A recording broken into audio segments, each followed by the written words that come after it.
children. Today I will tell you a story on hidden talents. Hidden talents. Talents అంటే మీకున్న తలాంతులు. మీలో చాలా మందికి చాలా టాలెంట్స్ ఉంటాయి. అవి ఎలా ఉపయోగించుకోవాలి, ఉపయోగించుకుంటే మీకు ఎట్లా యూస్ఫుల్గా ఉంటాయి, ఉపయోగించుకోకపోతే మీరు ఎలా నష్టపోతారు అనేది ఈ స్టోరీ. ఓకే ఓకే ఒక ఊరిలో ఒక ఆయన ఉన్నారు. ఆయన చాలా ధనవంతుడు కాబట్టి ఆయనకి చాలా వ్యాపారాలు ఉన్నాయి. సో ఆయన ఒకరోజు వేరే ఊరు వెళ్ళే పని పడింది ఆయనకి. వేరే ఊరు వెళ్ళే పని పడినప్పుడు ఆయన ఇంట్లో ఉన్న ముగ్గురు దాసుల్ని పిలిచి కొన్ని కాయిన్స్ ఇచ్చారంట వాళ్ళకి. ఫస్ట్ ఒక అతన్ని పిలిచి అతనికి 5 కాయిన్స్ ఇచ్చారంట. ఓకే, ఎన్ని ఇచ్చారు? 5 కాయిన్స్ ఇచ్చారు. అండ్ ఇంకొక అతన్ని పిలిచి 2 కాయిన్స్ ఇచ్చారు. అండ్ థర్డ్ అతన్ని పిలిచి 1 కాయిన్ ఇచ్చారు.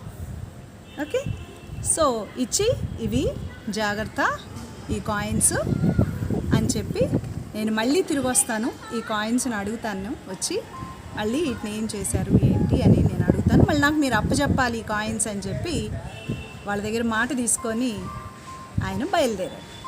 వెళ్ళండి అయ్యా, మేము ఇక్కడ ఇవన్నీ విషయాలు జాగ్రత్తగా చూసుకుంటాము, మీ ఇల్లు వ్యాపారాలు ఇవన్నీ ఇక్కడ మేము చాలా జాగ్రత్తగా చూసుకుంటామయ్యా, మీరు వెళ్ళి రండి, మా మీద నమ్మకం ఉంచండి అని చెప్పి ఆయనకి బాయ్ బాయ్ చెప్పారంట. ఓకే, బాయ్ బాయ్ చెప్తే సరే ఆయన వెళ్ళిపోయారు. అలాగే ఈ ముగ్గురు కూడా దాసులు, వీళ్ళు ఏం చేశారంట, చక్కగా ఆయన హౌస్ని, ఆయన వ్యాపారాల్ని, ఆయన తోటల్ని, పొలాల్ని అన్నీ జాగ్రత్తగా చూసుకుంటున్నాడు. సరే ఫస్ట్ అతను ఏం చేశాడంట, ఈ ఓనర్ గారు ఇచ్చిన 5 కాయిన్స్ని ఆయన వేరే వ్యాపారంలోని, వేరే పనిలోని పెట్టి వాటి ద్వారా వ్యాపారం చేసి వాటిని 10 కాయిన్స్గా ఉపయోగించాడండి. 10 కాయిన్స్గా చేశాడంట వాటిని.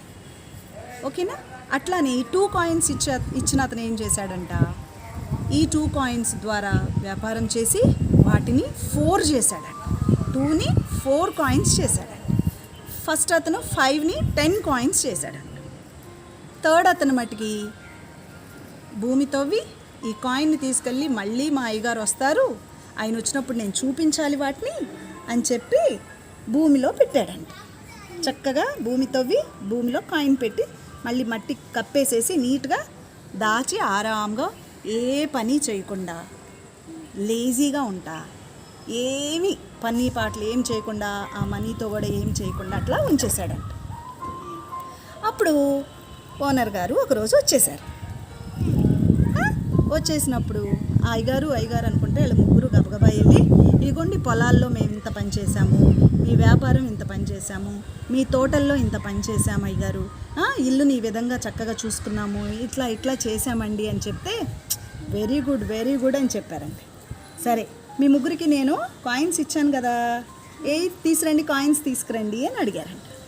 అని అడిగితే ఫస్ట్ అతను గబగబా వెళ్ళి, అయ్యగారు మీరు నాకు 5 కాయిన్స్ ఇచ్చారు, వీటిని నేను వ్యాపారంలో పెట్టి వీటిని 10 చేశాను అయ్యగారు అంటే, wow very good, you are good man, బడా మంచి దాసుడు నువ్వు అని చెప్పి ఆ 5 కాయిన్స్, ఆ 10 కాయిన్స్ని పట్టుకొని ఆయన్ని శభాష్ అన్నారంట. సరే ఈ 2 కాయిన్స్ ఇచ్చిన అతను వచ్చి, అయ్యగారు మీరు నాకు ఇచ్చిన ఈ 2 కాయిన్స్ని నేను కూడా వ్యాపారంలో పెట్టి నేను వాటిని 4 చేశాను అయ్యగారు అన్నాడంట. వావ్ వెరీ గుడ్, ఎక్సలెంట్, నీకు ఇచ్చిన 2 కాయిన్స్ని డబల్ చేసావా నువ్వు, 4 కాయిన్స్ చేసావా నువ్వు, వెరీ గుడ్, బలా మంచి దాసుడా అని ఆయన్ని కూడా మెచ్చుకున్నాడంట. వెంటనే మూడో దాసుడు వచ్చి, అయ్యగారు మీరిచ్చిన కాయిన్ని చెక్కు చెదరకుండా జాగ్రత్తగా భూమిని తవ్వి దానిలో పెట్టి దాసి మీరు ఎలా ఇచ్చారో అలా తీసుకొచ్చి జాగ్రత్తగా మీకు అప్పచెప్తున్నాను అయ్యగారు, వాళ్ళేమో వాటిని బయటకు ఇచ్చేసి వ్యాపారం చేసి వాటిని అలా చేశారు, కానీ నేను అలా చేయలేదండి, జాగ్రత్తగా దాశానండి అన్నాడంట. అప్పుడు ఓనర్ గారు ఏది ఆ కాయిన్ ఏది అన్నాడంట. అంటే ఆ కాయిన్ ఇచ్చాడంట. వెంటనే ఆ కాయిన్ తీసుకొని ఎవరైతే 5 కాయిన్స్ని 10 చేశారు కదా, ఆ 10 చేసిన అతనికి ఇచ్చేశారంట. 10 చేసిన అతనికి ఇచ్చేశారంట. అప్పుడు నీలాగే ఆశ్చర్యపోయాడంట అతను, ఇదేంటి అయ్యగారు నా కాయిన్ని తీసుకెళ్ళి 10 చేసిన అతనికి ఇచ్చేశారు అన్నారంట. అప్పుడు ఓనర్ గారు అన్నారంట, నువ్వు లేజీగా ఉన్నావు, ఏ పని పాట చేయలేదు, తింటము పడుకోవటమే చేసావు. నీకు నేను టాలెంట్ ఒక కాయిన్ ఇచ్చాను, ఆ కాయిన్ని నువ్వు వృద్ధి చేయాలి. చూడు, అతను 5 కాయిన్స్ని వృద్ధి చేసి 10 కాయిన్స్గా చేశాడు. ఇతను 2 ఇచ్చిన అతను 4 చేశాడు. మరి నువ్వేం చేసావు? చక్కగా భూమి లోపల తీసుకెళ్ళి దాచేసావు వాటిని. కాబట్టి నువ్వు ఉపయోగించుకోని కాడికి నీ దగ్గర ఎందుకు? నువ్వేం పని పాట చేయట్లేదు, ఉపయోగించట్లేదు, వాటిని వృద్ధి చేయట్లేదు, ఎందుకు నీ దగ్గర? కాబట్టి నీ దగ్గర నేను ఉంచను, నేను తీసేసుకుంటా నీ దగ్గర అని చెప్పి తీసేసుకొని ఆ 10 ఉన్న అతనికి ఇచ్చేశారంట. అర్థమైందా? అంటే ఏంటి? బై బర్త్ భగవంతుడు మనకి చాలా టాలెంట్స్ ఇస్తారు. కొంతమందికి బాగా మంచి హ్యాండ్ రైటింగ్ ఉంటుంది, బాగా రాయగలుగుతారు, పాటలు బాగా పాడతారు, నీలాగా చక్కగా డాన్స్ చేసేవాళ్ళు ఉంటారు, పోయిమ్స్ రాసేవాళ్ళు ఉంటారు, హెల్పింగ్ నేచర్ ఉన్న వాళ్ళు ఉంటారు, మంచి మనసున్న వాళ్ళు ఉంటారు. ఓకేనా?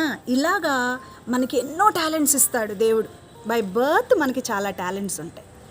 వాటిని మనం షైన్ అప్ చేయాలి, ఆ టాలెంట్స్ని మనం ఉపయోగించాలి. షైన్ అప్ చేసినప్పుడు ఆ టాలెంట్స్ మల్టిపుల్ అవుతాయి.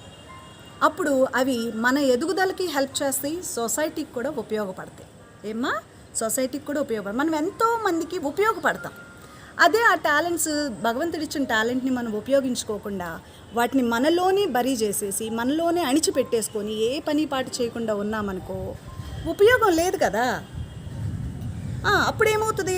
ఆ టాలెంట్స్ అన్నీ ఉపయోగం లేకుండా బరీ అయిపోతాయి. కాబట్టి వాటిని అలాగే ఉపయోగం లేకుండా ఉంటాయి కాబట్టి మనలో ఏమి ఎదుగుదల ఉండదు.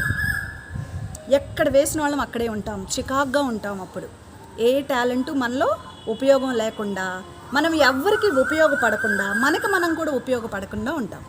మీరు అలా ఉండటానికి వీల్లేదు. మీలో చాలా టాలెంట్ ఉంది, మీరు పాడగలరు, రాయగలరు, నలుగురికి హెల్ప్ చేయగలరు. ఏమ్మా? మీ పేరెంట్స్కి, సమాజంలో ఉన్న వాళ్ళకి అందరికీ హెల్పింగ్ నేచర్ మీరు చేయగలరు, ఎంతోమందికి మీరు ఉపయోగపడతారు. మీలో ఉన్న టాలెంట్స్ని మల్టిపుల్ చేయండి. మీరు డూవర్స్గా ఉండాలి, అంతేగాని ఊరికనే లేజీగా ఉండకూడదు. Okay, good, thank you.